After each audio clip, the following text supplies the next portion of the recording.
gonna do my Dave cam here because I'm a little more used to talking to my phone than I am using the camera back here. We've got the food in the grill. Whole packer Angus brisket. I think it was about 15 pounds. We have some footage that we'll run that shows that. Dry brined it yesterday, just added salt to let that help denature the proteins in the meat. It adds flavor and gives you a more tender bite. Trimmed off the fat, smoking it fat cap down if anybody cares. Did nothing else to the meat. No rub, no anything else.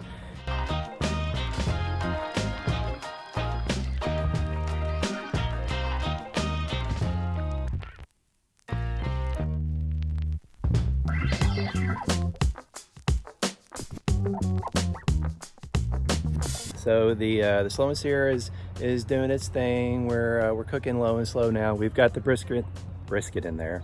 It's 15 pounds, give or take. It's in the slow and sear KAMADO using our TurboSlow technology, which gives you that bypass heat and adds more moisture to the environment. That moisture helps regulate temperature as well as it help with smoke adhesion. So today we're gonna be focusing on the smoke adhesion demonstration. And when this brisket gets done, we're gonna show it to you. And it's gonna have a better smoke ring and a darker bark than what you would typically see with a KAMADO. And right now, we're just gonna let it cook. Where is it? Yeah, right, there it is. Yeah, right there. We'll just let it cook.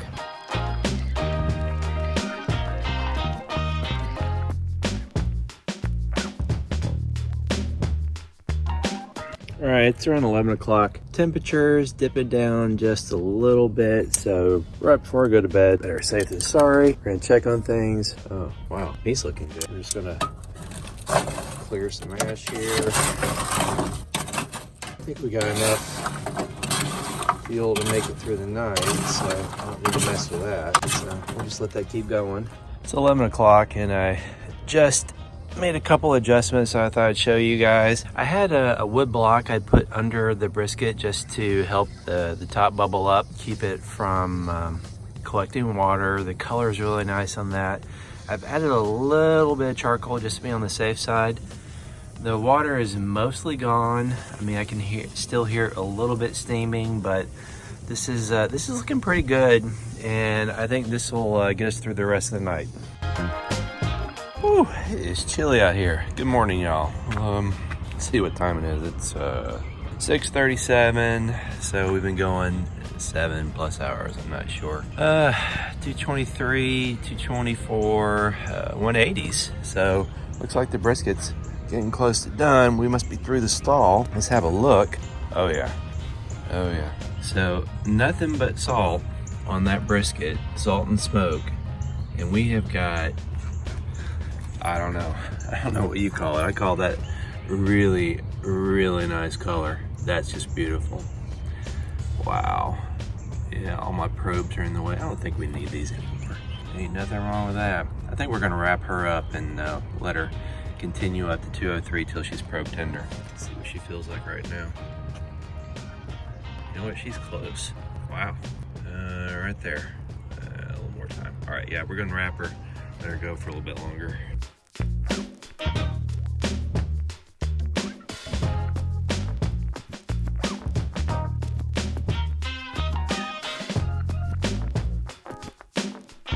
Y'all, the brisket's been on a couple of hours since I just showed you that last shot of what it looks like. It's been wrapped in foil the whole time, cooking about 225 to 230. I'm getting ready to test it and or probe test it. I think it's going to be done. I wanted to point out now that that color is coming only from the smoke that we're applying in the cooking process. A lot of times when you get color, even smoke ring, when you're cooking, you get that black color from sugars there in the rub that caramelize and blacken, and then rubs also often have a sodium nitrate in them, and that nitrate fixes with the myoglobin in the meat to keep the pink color, so you end up getting a smoke ring from the nitrate. But that's different from getting a smoke ring when nitrogen oxide from the smoke reacts with the myoglobin and fixes it. So the only thing on this brisket, salt and smoke, looks great. We're about to test it for probe tenderness, and let's go check it out. All right, let's open her up and see what we got. I'm not too worried about what the probe says as far as temperature, but it's reading 195 or so. That feels pretty tender. Flat still is tender too. So we're gonna go ahead and unwrap this and see what the bark looks like. And all right, we just got her unwrapped, and the sun's coming from over there, so my shadow's in the way here, but it's nice and jiggly. And one thing that I think is kind of interesting is, here, let me zoom you guys in.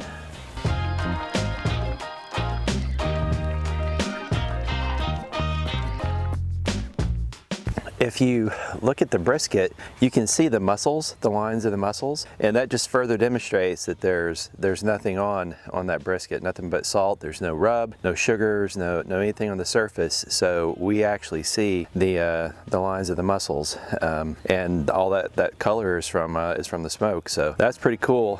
We're done. We're gonna let this sit here for a little bit, and then I'm gonna close it back up, put it in a faux Cambro, let it rest for a couple hours, and then be time for the taste test.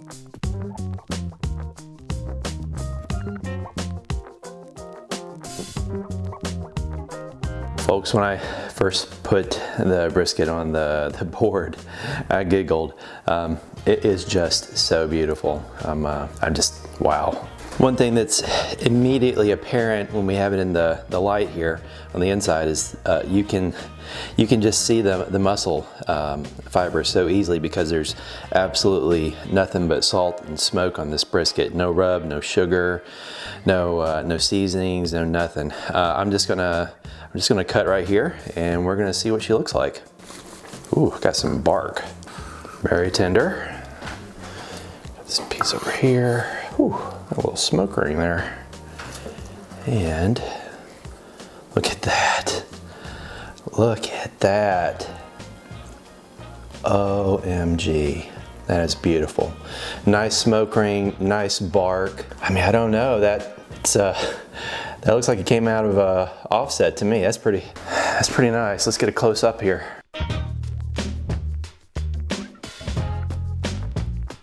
I'm actually having a hard time cutting through that bark. It's so barky. Whew, gosh, that's hot. Oh. Look at that, y'all. That is juicy, man. Holy moly. So she sliced up, looking good, nice and floppy. Only thing left is a taste test. Take a little bite here so I'll be able to talk. I didn't take a big enough bite.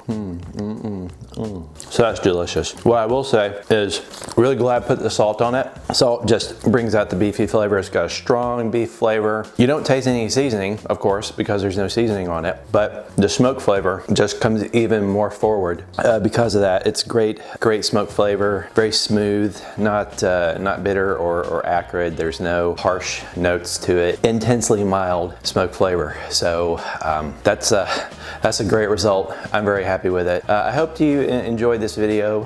What we tried to show today is using the Sear KAMADO and the TurboSlow technology that we've built into it that adds humidity to the cooking space and also adds a little bit of bypass heat, so your fire has to fight a little bit harder to maintain pit temps on the indirect side. That hotter fire combined with that steam gives you better smoke flavor. We had a smoke ring, and we did nothing to get that smoke ring. The smoke ring was legit today, and it was completely without any type of intervention other than just smoke from the cooker. So I hope you enjoyed the video. Please subscribe. Shout out to Greg Mervich of Ballistic Barbecue for giving me this idea. Thank you very much, sir. You guys go check out his channel, and while you're there, maybe encourage him to use his slow and sear just a couple more times this year. Thanks. Remember, 2 zones are better than 1.